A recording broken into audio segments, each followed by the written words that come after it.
Dari situ, Yesus berangkat ke daerah Yudea dan ke daerah seberang sungai Yordan. Dan di situ pun orang banyak datang mengerumuni dia. Dan seperti biasa, ia mengajar mereka pula. Maka datanglah orang-orang Farisi, dan untuk mencobai Yesus, mereka bertanya kepadanya, apakah seorang suami diperbolehkan menceraikan istrinya? Tetapi jawabnya kepada mereka, apa perintah Musa kepada kamu? Jawab mereka, Musa memberi izin untuk menceraikannya dengan membuat surat cerai. Lalu kata Yesus kepada mereka, justru karena ketegaran hatimulah, maka Musa menuliskan perintah ini untuk kamu. Sebab pada awal dunia, Allah menjadikan mereka laki-laki dan perempuan. Sebab itu, laki-laki akan meninggalkan ayahnya dan ibunya dan bersatu dengan istrinya, sehingga keduanya itu menjadi satu daging. Demikianlah mereka bukan lagi dua, melainkan satu. Karena itu, apa yang telah dipersatukan Allah tidak boleh diceraikan manusia. Ketika mereka sudah di rumah, murid-murid itu bertanya pula kepada Yesus tentang hal itu. Lalu katanya kepada mereka, barang siapa menceraikan istrinya, lalu kawin dengan perempuan lain, ia hidup dalam perzinahan terhadap istrinya itu. Dan jika si istri menceraikan suaminya dan kawin dengan laki-laki lain, ia berbuat zina. Lalu orang membawa anak-anak kecil kepada Yesus supaya ia menjamah mereka. Akan tetapi murid-muridnya memarahi orang-orang itu. Ketika Yesus melihat hal itu, ia marah dan berkata kepada mereka, biarkan anak-anak itu datang kepadaku. Jangan menghalang-halangi mereka, sebab orang-orang yang seperti itulah yang empunya kerajaan Allah. Aku berkata kepadamu, sesungguhnya barang siapa tidak menyambut kerajaan Allah seperti seorang anak kecil, ia tidak akan masuk ke dalamnya. Lalu ia memeluk anak-anak itu, dan sambil meletakkan tangannya atas mereka, ia memberkati mereka. Pada waktu Yesus berangkat untuk meneruskan perjalanannya, datanglah seorang berlari-lari mendapatkan dia. Dan sambil bertelut di hadapannya ia bertanya, Guru yang baik, apa yang harus kuperbuat untuk memperoleh hidup yang kekal? Jawab Yesus, mengapa kau katakan aku baik? Tak seorang pun yang baik selain daripada Allah saja. Engkau tentu mengetahui segala perintah Allah. Jangan membunuh, jangan berzina, jangan mencuri, jangan mengucapkan saksi dusta, jangan mengurangi hak orang, hormatilah ayahmu dan ibumu. Lalu kata orang itu kepadanya, Guru, semuanya itu telah kuturuti sejak masa mudaku. Tetapi Yesus memandang dia dan menaruh kasih kepadanya, lalu berkata kepadanya, hanya satu lagi kekuranganmu. Pergilah, jualah apa yang kau miliki, dan berikanlah itu kepada orang-orang miskin. Maka engkau akan beroleh harta di sorga. Kemudian datanglah kemari dan ikutlah aku. Mendengar perkataan itu, ia menjadi kecewa, lalu pergi dengan sedih, sebab banyak hartanya. Lalu Yesus memandang murid-muridnya di sekelilingnya dan berkata kepada mereka, alangkah sukarnya orang yang beruang masuk ke dalam kerajaan Allah. Murid-muridnya tercengang mendengar perkataannya itu. Tetapi Yesus menyambung lagi, anak-anakku, alangkah sukarnya masuk ke dalam kerajaan Allah. Lebih mudah seekor unta melewati lobang jarum daripada seorang kaya masuk ke dalam kerajaan Allah. Mereka makin gempar dan berkata seorang kepada yang lain, jika demikian, siapakah yang dapat diselamatkan? Yesus memandang mereka dan berkata, bagi manusia hal itu tidak mungkin, tetapi bukan demikian bagi Allah.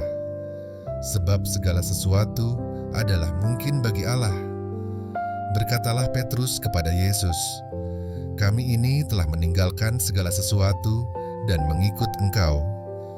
Jawab Yesus, "Aku berkata kepadamu, sesungguhnya setiap orang yang karena aku dan karena Injil meninggalkan rumahnya, saudaranya laki-laki atau saudaranya perempuan, ibunya atau bapaknya, anak-anaknya atau ladangnya, orang itu sekarang pada masa ini juga akan menerima kembali 100 kali lipat.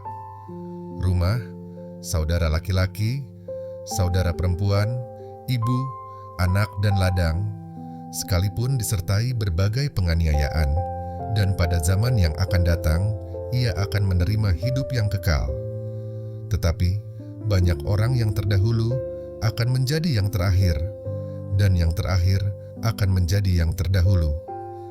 Yesus dan murid-muridnya sedang dalam perjalanan ke Yerusalem, dan Yesus berjalan di depan. Murid-murid merasa cemas, dan juga orang-orang yang mengikuti dia dari belakang merasa takut.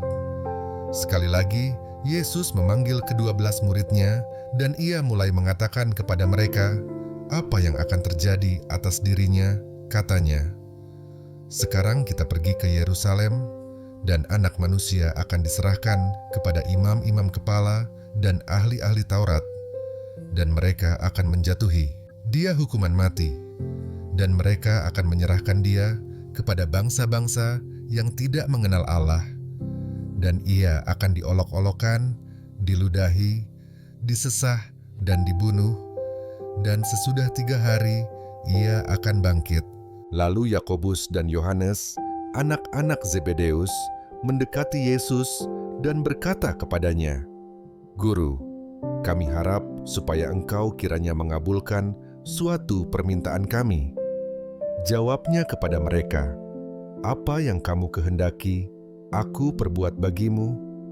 Lalu kata mereka, "Perkenankanlah kami duduk dalam kemuliaan-Mu kelak, yang seorang lagi di sebelah kananmu, dan yang seorang di sebelah kirimu." Tetapi kata Yesus kepada mereka, "Kamu tidak tahu apa yang kamu minta. Dapatkah kamu meminum cawan yang harus kuminum dan dibaptis dengan baptisan yang harus kuterima?" Jawab mereka, "Kami dapat." Yesus berkata kepada mereka, "Memang kamu akan meminum cawan yang harus kuminum dan akan dibaptis dengan baptisan yang harus kuterima. Tetapi hal duduk di sebelah kananku atau di sebelah kiriku, aku tidak berhak memberikannya. Itu akan diberikan kepada orang-orang bagi siapa itu telah disediakan." Mendengar itu, ke-10 murid yang lain menjadi marah kepada Yakobus dan Yohanes. Tetapi Yesus memanggil mereka, lalu berkata, "Kamu tahu bahwa mereka yang disebut pemerintah bangsa-bangsa memerintah rakyatnya dengan tangan besi, dan pembesar-pembesarnya menjalankan kuasanya dengan keras atas mereka. Tidaklah demikian di antara kamu. Barang siapa ingin menjadi besar di antara kamu, hendaklah ia menjadi pelayanmu, dan barang siapa ingin menjadi yang terkemuka di antara kamu, hendaklah ia menjadi hamba untuk semuanya.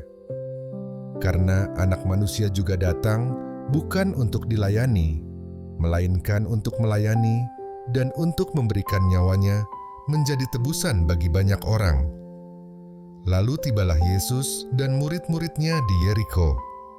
Dan ketika Yesus keluar dari Yeriko, bersama-sama dengan murid-muridnya dan orang banyak yang berbondong-bondong, ada seorang pengemis yang buta, bernama Bartimeus, anak Timeus, duduk di pinggir jalan. Ketika didengarnya bahwa itu adalah Yesus orang Nazaret, mulailah ia berseru, "Yesus, anak Daud, kasihanilah aku." Banyak orang menegurnya supaya ia diam. Namun semakin keras ia berseru, "Anak Daud, kasihanilah aku." Lalu Yesus berhenti dan berkata, "Panggillah dia." Mereka memanggil orang buta itu dan berkata kepadanya, "Kuatkan hatimu, berdirilah, ia memanggil engkau." Lalu ia menanggalkan jubahnya, ia segera berdiri dan pergi mendapatkan Yesus.